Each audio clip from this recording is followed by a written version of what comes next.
Pernah nggak sih, lo lagi diem doang, tiba-tiba teman atau bahkan orang yang baru lo kenal 5 menit, ngedadak cerita masalah hidup mereka yang paling dalam ke lo. Padahal lo nggak nanya, lo nggak mancing, lo cuma diem dan dengerin. Terus mereka bilang, gila, gue nggak pernah cerita ini ke siapa-siapa loh, kok gue cerita ke lo ya? Kalau lo sering ngalamin ini, itu bukan kebetulan bro, dan itu bukan magis. Ada penjelasan psikologis kenapa alam bawah sadar mereka milih lo sebagai tempat sampah emosional mereka. Hari ini kita bedah, aura apa sih yang lo pancarin sampai orang bahkan yang lebih tua dari lo ngerasa aman banget sama lo? Alasan pertama, dan ini yang paling fundamental, lo nggak menghakimi. Di dunia ini, kebanyakan orang kalau dengar curhatan, otaknya sibuk nyiapin khotbah. Makanya lo jangan gitu, atau itu sih salah lo. Itu bikin orang takut buat ngomong. Nah, tipe cowok kayak lo beda. Lo punya aura netral. Saat mereka cerita aib atau kesalahan mereka, muka lo tetap tenang, nggak kaget, dan nggak sinis. Secara psikologis, ini ngasih sinyal psychological safety. Mereka ngerasa gue telanjang secara emosi di depan orang ini, tapi gue nggak dilempar batu. Orang nggak butuh solusi cerdas, bro. Mereka cuma butuh tempat di mana mereka nggak ngerasa jadi penjahat. Terus lo nanya, kenapa orang yang umurnya jauh di atas gue malah curhat ke gue ya? Jawabannya simpel, usia nggak ngejamin kedewasaan emosi. Banyak orang tua di luar sana yang sebenarnya kesepian. Mereka capek harus pura-pura kuat di depan anak buah, di depan keluarga. Mereka nggak bisa curhat ke sesama orang tua karena gengsi, takut dianggap lemah. Pas ketemu lo, anak muda yang tenang, nggak drama dan nggak cepu, pertahanan mereka runtuh. Mereka ngerasa lo old soul.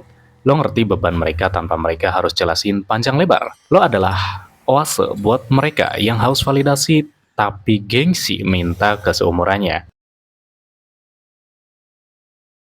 Ini poin favorit gue, kombinasi maut.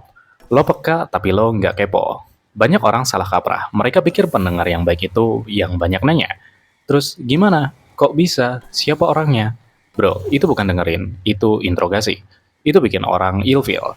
Lo beda, lo peka, lo tahu dia lagi sedih dari tatapan matanya. Tapi lo nahan diri buat nggak ngorek luka dia.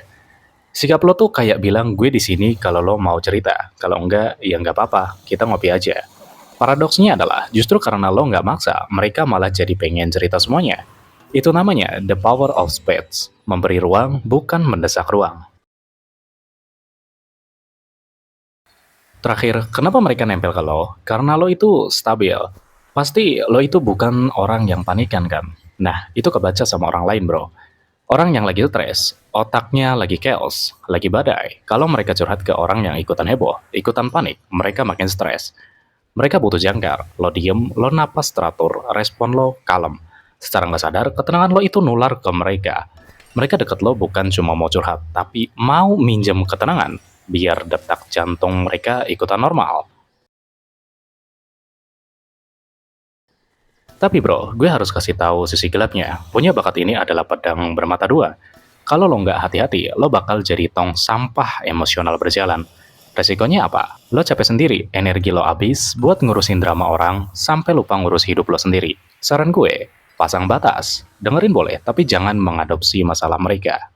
Jadi kalau besok ada orang asing yang tiba-tiba curhat soal perceraiannya ke lo di halte bus, atau orang yang lebih tua nyeritain soal beban hidupnya, cukup senyumin aja. Berarti aura lo itu mahal, bro. So, lo tipe yang sering dicurhatin atau lo yang butuh tempat curhat? Tulis di komen pengalaman lo paling aneh dicurhatin orang. Thank you ya.